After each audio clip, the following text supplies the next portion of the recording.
I'm Joanna Small, Public Affairs and Communications Manager for the Lynnwood Police Department. It's Friday, January 7th, and this is your LPD Video Week in Review. Here's a summary of some of the most notable incidents your Lynnwood police officers responded to over this past week or so.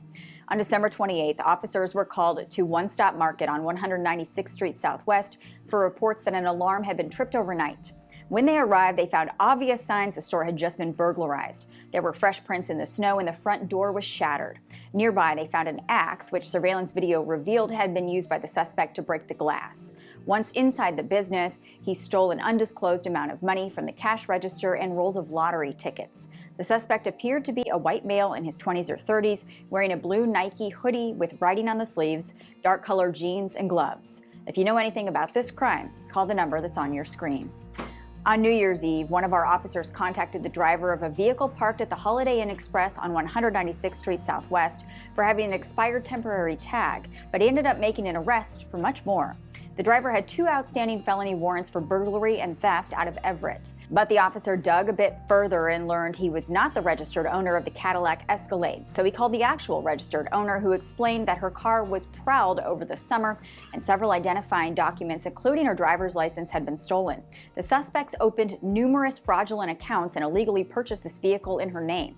The vehicle was impounded and the suspect was arrested on the warrants, with more charges pending the execution of a search warrant on the Cadillac. On January 5th, officers responded to an assault at the Lynnwood Library, and it turns out the victim was a teenager. An adult man experiencing some kind of mental health episode was inside the library and threatening to stab someone. He then punched a 15-year-old boy who was there with his mother and younger brother in the face. When officers interviewed the suspect, he made racially motivated statements about the victims. The 37-year-old man was trespassed from the library and arrested for assault.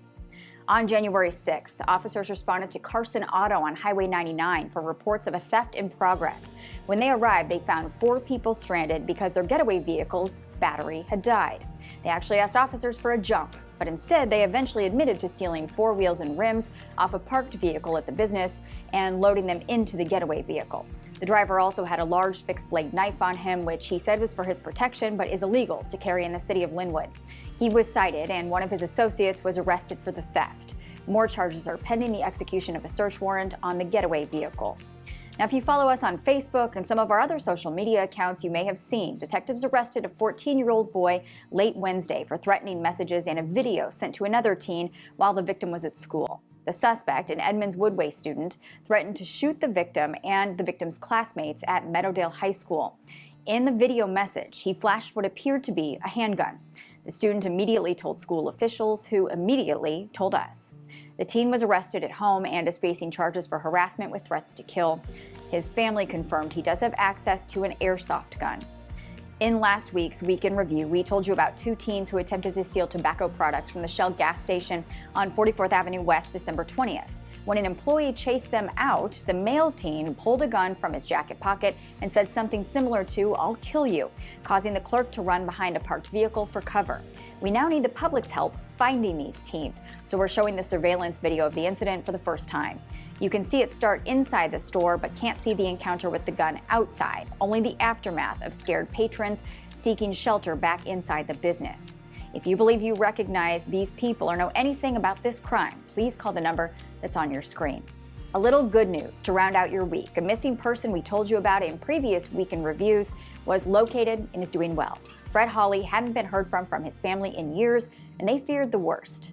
A dedicated LPD detective had been actively searching for him since May, and last month was able to locate him. The detective encouraged him to reach out to his family to let them know he is okay, and we've learned he did so and has since reconnected with them. We couldn't be happier to hear that. That's all for now. We'll see you next time.